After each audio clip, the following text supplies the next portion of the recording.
Hey folks, Tim here from Rockout Videography again, and today we're going to be reviewing the Squier Affinity Series PJ bass. So just what is a PJ bass? Are they cool? Do you want one? If this is a good one and they're cool and you want one, is this the one you should get? Well, stick around. I'm going to review this bass and try to answer all your questions.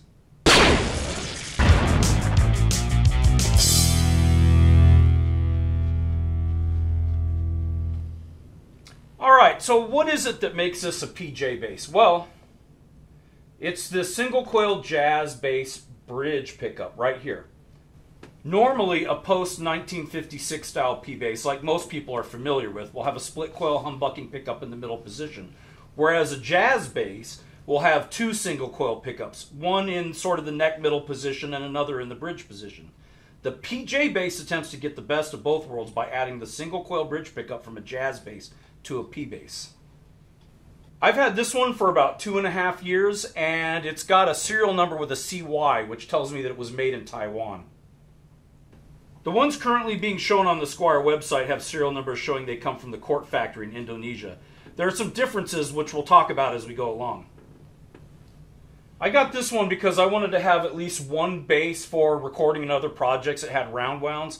All of my other basses have flats, and I was debating whether I should get another P bass or get a jazz, and I decided that I would split the difference and sort of compromise with this. So I can get, by rolling off the jazz bass pickup, I can get just a regular P bass sound, or if I want to get kind of close to a jazz sound, I can go ahead and use both pickups and I can get there.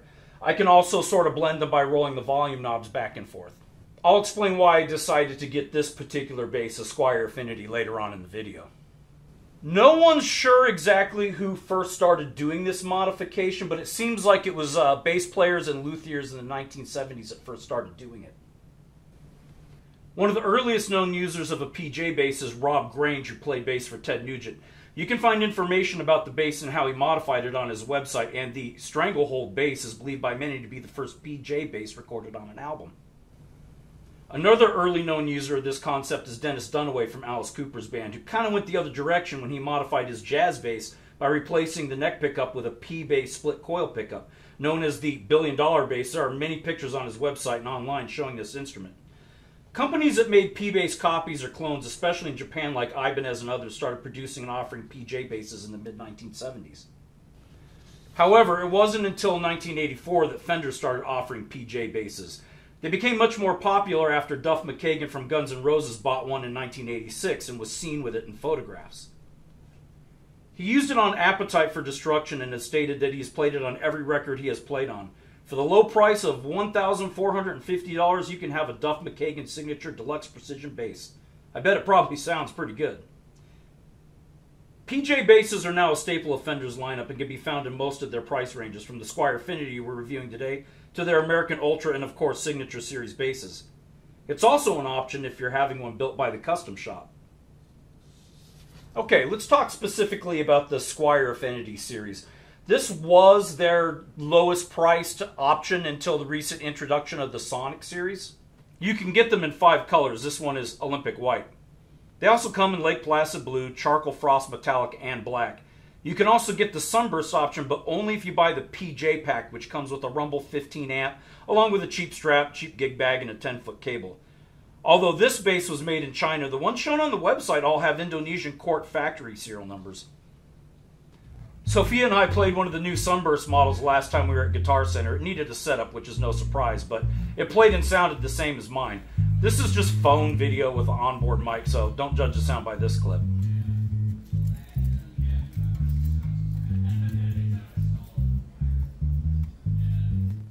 Alright, let's start at the bottom and work our way up.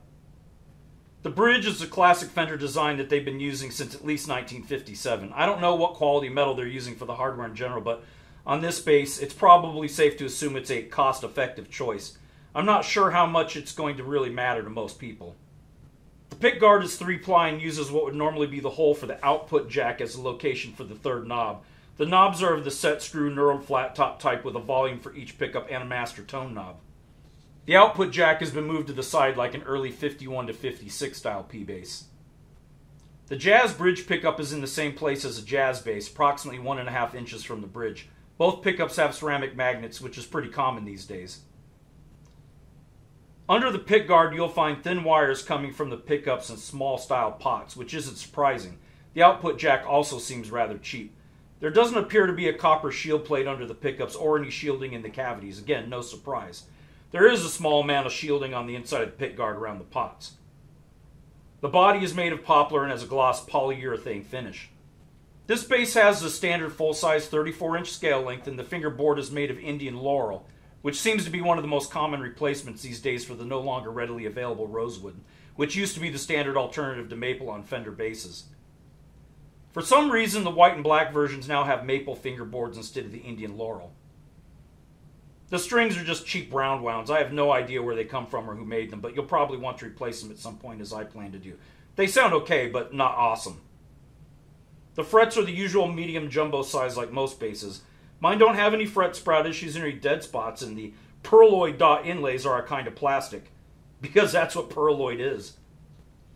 The nut is synthetic bone, which is probably a marketing gimmick like pearloid, since I don't think they're using medical, dental-grade bone grafting materials for the nut on a bass from an affordable line like the Affinity series. There's an opening at the headstock to access a truss rod adjustment like most modern guitars and basses. The bass came with the Allen wrenches necessary to adjust the truss rod and bridge saddles. One of my complaints about this bass has to do with the inlays on the side. With my tired old eyes, they're hard to see even with reading glasses because they're so small. So I'm thinking about coloring them in with something bright so they'll be easier to see. The neck is made out of maple and has a satin urethane finish on the back, which I actually like. Mine is really smooth and easy to play. It has standard open back style tuners with the usual cloverleaf shape. Mine have 21 tooth gears like my other Chinese Squier bass, so a 21-to-1 ratio. Interestingly, the Indonesian Court basses shown on their website have a 23-to-1 ratio. For comparison, my 2007 Court-built Squier Vintage Modified Jazz bass has 19-to-1 ratio tuners, and my early 90s American-made 62 reissue P-bass has reverse wind tuners with a 26-to-1 ratio. More teeth and a higher gear ratio will make fine-tuning adjustments easier, but it's not necessarily going to make your bass or guitar stay in tune longer. There's a lot of different factors that can affect that. This one has stayed in tune for like 2 hours at band practice, and it'll go for days here around the house before it goes out of tune. Mine could benefit from a setup, and if I were going to do a recording project or something with it, I would probably do that, but it was playable right out of the box. Alright, let's hear how it sounds. I'm going from the bass into a direct box into my Zoom L8 recorder. I'm not using any kind of compression. I'm not doing anything in post to it. You're just going to get the raw sound of the bass. However, at the end, I think I'll hook up my JHS pulp and peel to it, maybe with a drum machine, and we'll see how it sounds with that. Alright, here we go. But before we start, one thing real quick. I noticed this. Hear that? That wasn't there before. So when I took the pickguard off to look at everything for the video and show the stuff inside, I probably screwed up some kind of ground wire. So ignore that, but in case I take my hands off the bass while we're doing this recording, I didn't want anybody to question it. Alright, so here we go. We're going to do standard P-bass split coil pickup only, tone all the way off.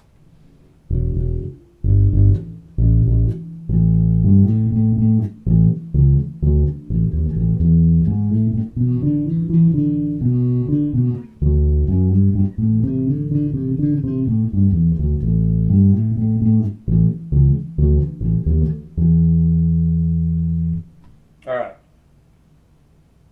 tone all the way up. Split coil pickup only. Here we go.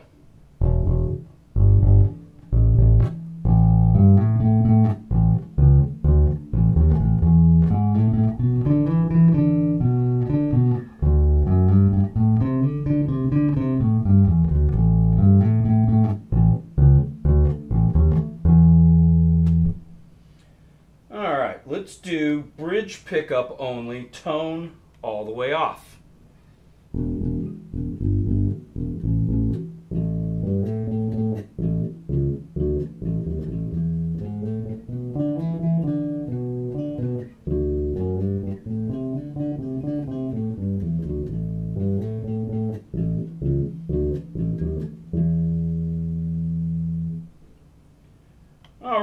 bridge pickup, tone all the way up.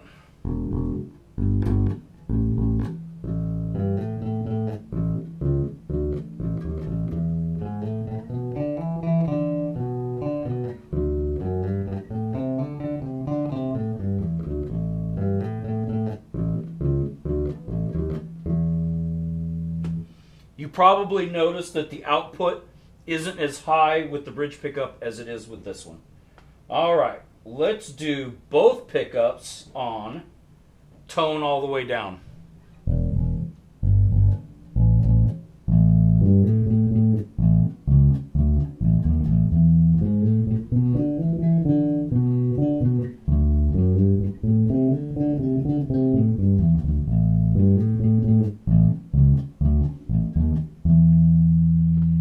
Now, both pickups tone all the way up.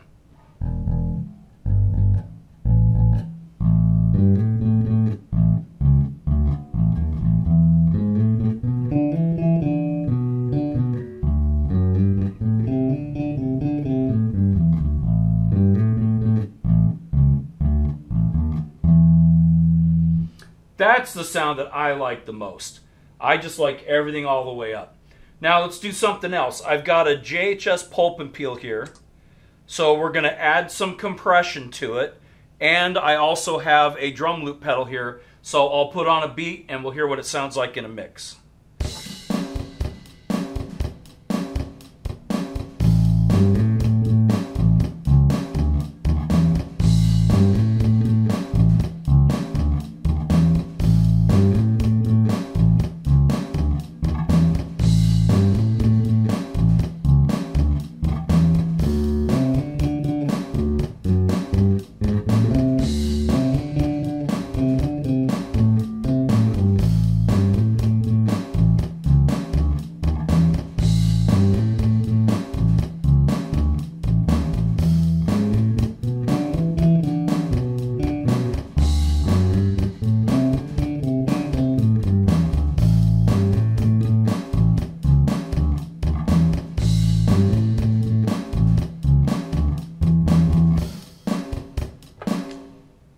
Alright, there you go. Sounds pretty good in the mix to me, and you can see that that's just 6 different tones I got. Obviously, by blending the volume output of the different pickups, you can do a lot of stuff. So, very versatile bass. That's what it sounds like.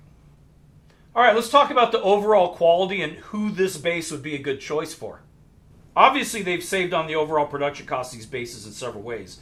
They're having them ghost built by other companies like Cort and Samick and other countries where labor costs are lower. They're also using less expensive parts like the wire, pickups, and pots as we saw inside. I assume there's also lesser quality metal being used in parts like the bridge and tuners. I think it's safe to say that they're not spending as much time on quality control or setup as they would if they were contracted to build a more expensive bass. However, here's where subjective opinion and personal experience comes in. I know a lot of people are going to disagree with me, but I don't think the Squier basses coming out of Indonesia, China, and Taiwan are bad. At the end of the day, they're all still being made on computerized CNC machines, and the technology of guitar and bass production has increased over the years. Although there are differing levels of quality and price available in different lines, in general, I think a Squier bass gives you a lot of bang for the buck and provides you with a playable and giggable instrument. You heard me right. I said this is a giggable instrument, and that gets me into who this bass would be a good choice for. First of all, if you're a beginner starting out and you're looking for a decent quality bass, this is a good choice. You're going to get a playable instrument right out of the box that you can use to learn to play bass, and eventually if you want to jam with your friends or you end up joining a band, this bass will be good for you. Now, eventually at some point in time, will you want a better bass? Yeah, probably, but it's going to be a long time before you actually need a better bass. And in fact, to be honest, you probably won't ever need a better bass than this. If you're an experienced bass player who's in a band and you're gigging or you're on the road, this may be an excellent choice as a backup bass. Or if you just don't want to take an expensive bass on the road, this would be a really good option. Now, as I said, the reason that I bought this bass is because I wanted to have something around the house with round wounds on it. And I already have 2 other Squier basses. I've got the 50s Classic Vibe P bass, which I've got a video on the channel for, and I really like that bass a lot. That's kind of my #1 bass right now. And I've also got a vintage modified 70s jazz bass that I really like. So I was confident that I was going to get at least a body and a neck that was really good for me to upgrade. I've already bought new pickups for it and new pots, so I'm going to do an upgrade on it. I'll change out the strings. If this is far off in the future, check the channel because I may have already done the video for the upgrade on this bass, and you can check that out. I want to take time to thank the Wheat blog by James Wheatbread Martin. It's where I found most of the information on PJ bass history. And if you want a more detailed version, I suggest you check out his blog. Just search for PJ Bass History Wheat blog, and it'll come right up. Alright folks, if you made it all the way to the end of the video, thanks a lot for sticking with me. I really appreciate it. And I hope this video helped you decide whether or not a Squier Affinity Series PJ bass is right for you. It certainly has been right for me, and I enjoy this thing a lot. So, as always, if you could hit the subscribe button, that's super appreciated. That's going to help us get to our subscriber goal. Hit the like button. And if you have the time to leave a comment, I also really like hearing from you guys. What do you think of this? Do any of you have any experience with this bass or anything else like it? Let me know what you think about it. If you think I got something wrong, let me know. Nobody's perfect, and it's all about communication and helping people out. All right, until the next video, have a great day.